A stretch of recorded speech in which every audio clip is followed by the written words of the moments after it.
Alright guys, we are in the Toyota GT86. This is a limited edition, yeah. This is made by Toyota for sport use. It is a bit higher spec in certain ways than the standard car, and a bit lower spec in other ways, like in the body trim and in the soundproofing. Everything is very Spartan in this car. In fact, it's so Spartan, this car came without the front radio. Actually it broke. We're just getting it fixed. This car belongs to a young man who, rather than spend 200 over 1,000 to buy a new one, he bought it for about half the price. Yeah, and we just want to show you how much fun a half price car, a little bit over 120,000, can bring you. Okay, so the GT86 version has got 18-inch wheels in comparison to the 17-inch, and also it has okay, let's start moving. Also it has a LSD, and if you take a slow U-turn, this is a very high performance LSD, and if you take a slow U-turn, you can hear it go click click click click click, quite loud actually. All right, and it comes with a roll cage, standard, and it comes with all the noise. Okay, soundproofing is very minimal. The engine is the standard engine that is the same across the board, and it has 200 horsepower and 205 Newton meters. Now this was built based on the Subaru 2-liter flat opposing 4. So this is a very low slung car, so because the engine is low, because the pistons are going this way and this way instead of up and down. Okay, so we have a 6-speed manual transmission and free noise. Okay, the car is quite fun to drive. It sounds, a lot of the time it sounds faster than it's going, because the exhaust has a raspy sound, and then there's so much noise coming in because of the lack of soundproofing. Okay, remember they built this car for the young enthusiasts, and it is customizable. Okay, I think these seats are Recaro, because in the brochure they said that GT86 comes with Recaro seats. I don't know if they're Recaro, but they look good and they feel good, so it's holding me. Now driving on the road, this steering tends to be a bit heavy. Why? Because they also meant this to be a drift car, so the caster angle is pretty high to start with. High caster angle means the return to center is very immediate, and so this will be a very good drift car. The tires are 18-inch, which is different from the 17-inch standard tire, and standard is 205, but these are 225, so they are about another 20 mm wider in terms of tread, and this gives the car a lot more grip, so you can corner like it's on rails, yeah. But to be honest, with these wide tires, you can't drift the car very much.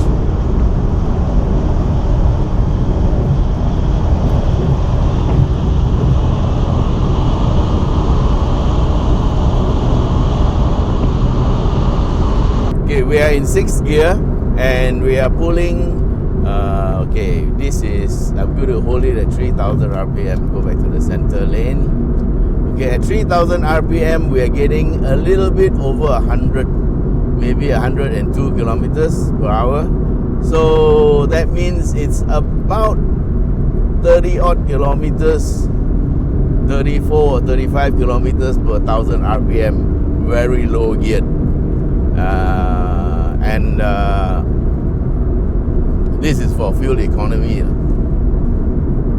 The 6-speed gearbox is a closed ratio gearbox, so you can shift up and down, and the rev drop is very small, yeah.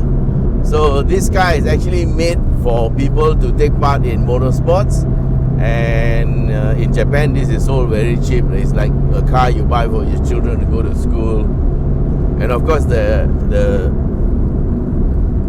trimming is very, very Spartan. We are lucky we have electric mirrors and winding screen, yeah. So as a car, it is a coupe, 2-door. With this roll cage, getting in and out is quite a chore. You actually have to slide your seat back in order to get your feet in. Okay, it is very, very noisy, and you have to constantly roll the gears up and down if you want to have torque, because this car has got no turbo. Although, as I understand it, it is quite easy to fit a turbocharger, because this engine is very similar to the Subaru Impreza and STI build. So there have been people who have put in superchargers to this car and turbochargers, and they work very well. Of course, you get a lot more power, yeah. But for road use, the NA, naturally aspirated engine, is good enough. So we're just going around the bend, and it's just holding the line. You have to be very firm with the steering, because it is a bit heavy due to the heavy caster.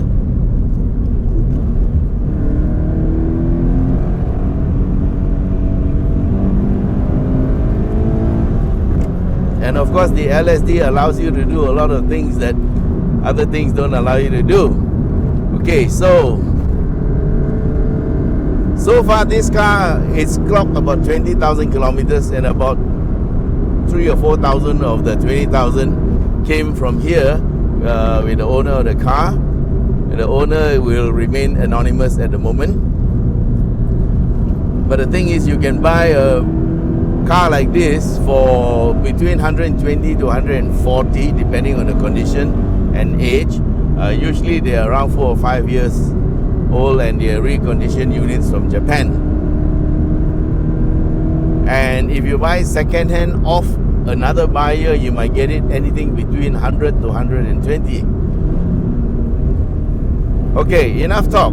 We are now going to climb up the mountain, and we've just left the intersection. Okay, just to check the camera is still recording. We have just taken the turn off the Karak Highway.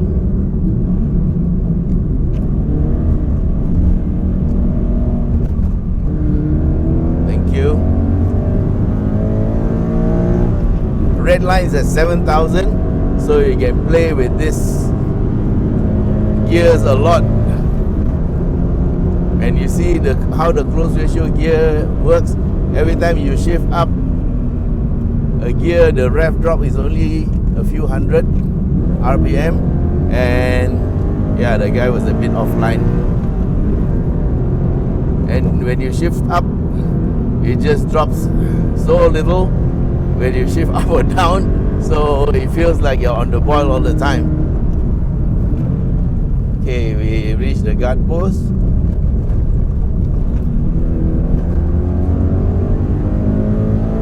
Here's the first bend.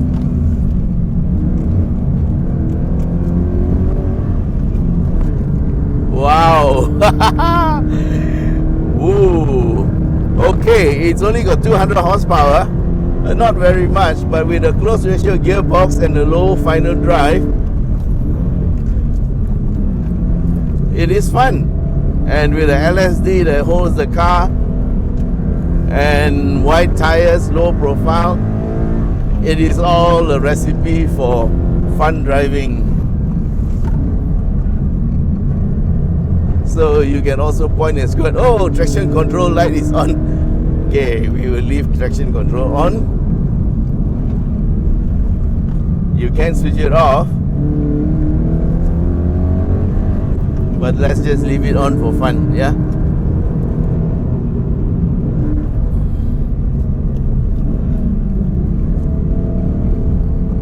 Okay, we're taking on the outside.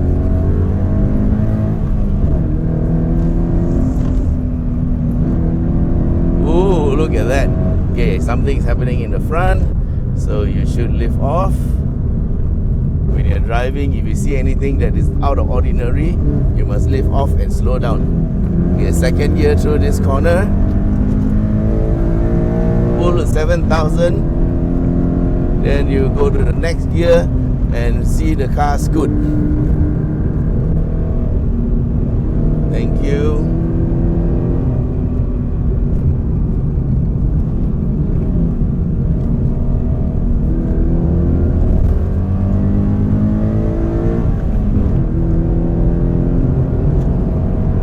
Okay, in order to drive fast in a manual, you also need a technique called heel and toe, which you will see as I come to the roundabout. You double clutch, and you also have 2 feet on 3 pedals.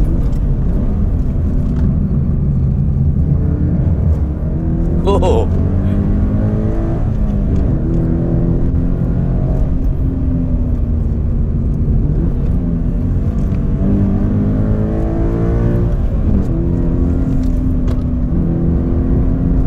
This is fun, man.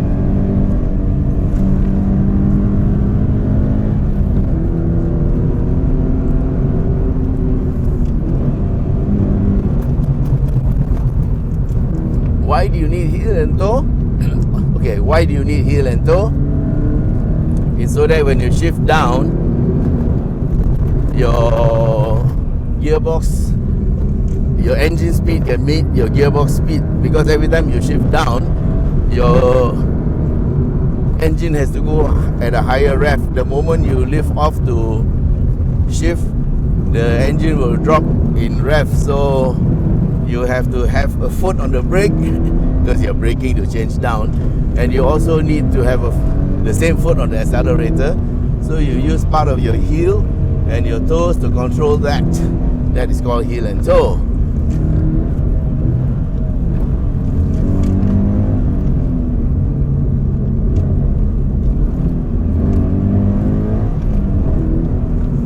Wow, it's so nice. You can shift up through the corner. Okay, we're gonna be a bit offline, but it's okay. There's an ambulance there. No, it's just a van.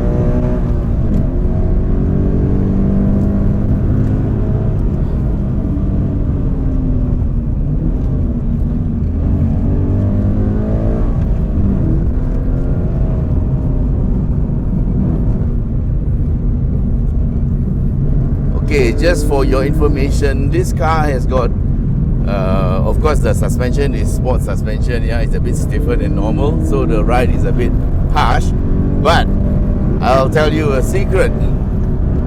This car was designed and built in 2012. Okay, went on show in 2011 as a concept car at the Tokyo Motor Show, but it has Macpherson struts in the front, which is quite common. But here's the secret: it has double wishbones at the back. And just a couple of days ago, I have test driven the new Toyota Camry, and remember how I said it handled very well? Well, basically it's the same sort of suspension in this car. So, well, you can make the link there. Toyota must have tried this type of suspension in 2012 in this car, and they must have liked it because it works. Yeah, as you can see from the way I'm driving, it works. And so they have extended it into the Camry, and it's also in the C-HR, which is why it handles very well as well. Okay, so now in the Toyota range, we have tested the C-HR, we have tested the Camry. I don't think I did a video on the C-HR because that was before I started doing videos, and I must get one and do it, yeah, see how it handles. Okay, we are at the roundabout, and that was a really quick run. Okay, and we have driven the Camry, the new Camry. So all three share the same type of suspension setup, which is the sorry, which is the Macpherson strut in the front and the double wishbone at the back. So what's so good about double wishbone? Double wishbone is good in the sense that there is no camber change when you take corners. It's like a parallelogram that works.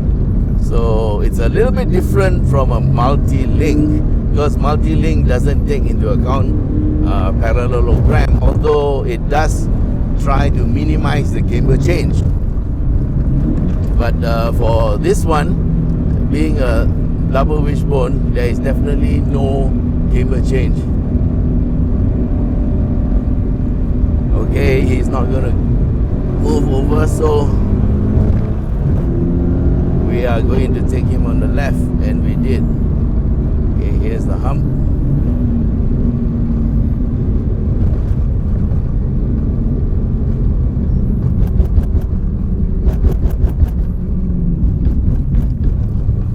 Okay, you hear a lot of noise. It's noise from the engine, the flat 4, and also a bit of it comes from the transmission and the exhaust. So the total cacophony of sounds is actually pleasing if you are young. It gives the car a really sporty feel. And I can tell you the clutch is very bitey. When you shift, the clutch really bites. So they must have very strong pressure plates to make sure you don't slip.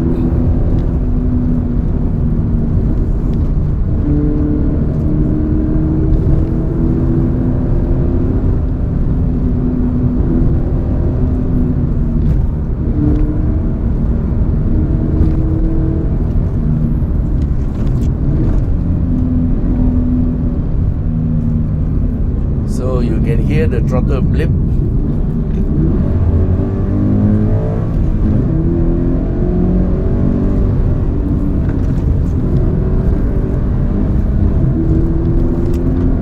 Are so short, so you got to snatch your gear changes.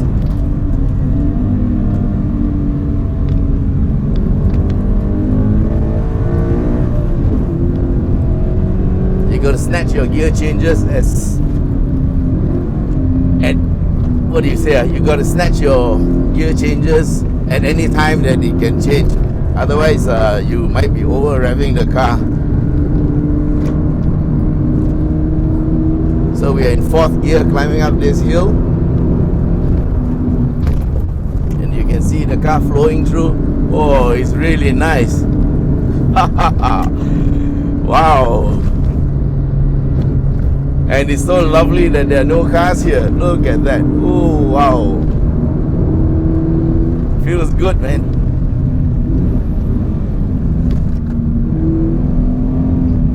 Okay, how does 200 horsepower compare? 200 horsepower is probably about the same as what I had in my rally car, because my rally car had race cams and I could pull up to 8,005 RPM, and this one only pulls up to 7.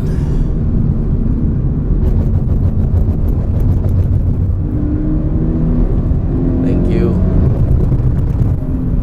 But it feels very much like my rally car of those days. I think maybe it handles better. Okay, the wheelbase is 101 inches. Yeah, it's a bit over the what do you call the 100, the magic 100 inches mark. A little bit longer than what my 86 used to be, but the handling really is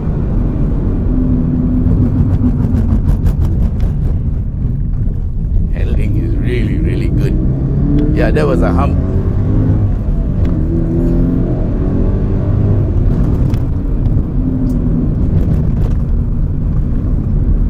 Okay, we are getting a bit of traffic. Sorry guys, I'm coming down with a bit of sore throat because yesterday was a hot day. I spent a lot of time doing something in the hot sun. which I shouldn't have done. Okay, so we are going down the last part of the hill. 4th gear, 3rd gear, take the corner. Take this in 3rd again. Yes, he can do it. Yes, he can do it. Wow, what a parabolic bend that was. Ooh. Still in 3rd. Can we take this in 3rd? A bit off cam, but yes, you can take it in 3rd, and there's a hump.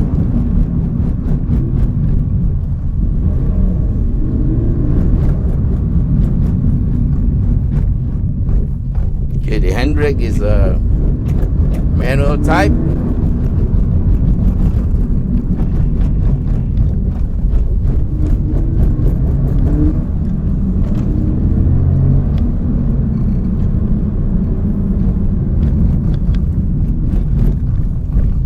Of course, brakes are ventilated in front and solid discs at the back.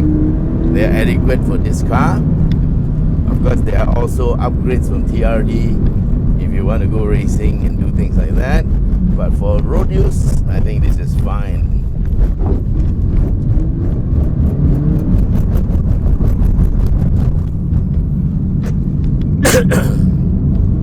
Sorry. Okay, we're at the end of the run. Hope you liked it. Stay tuned for more, yeah? And don't forget to subscribe. Bye.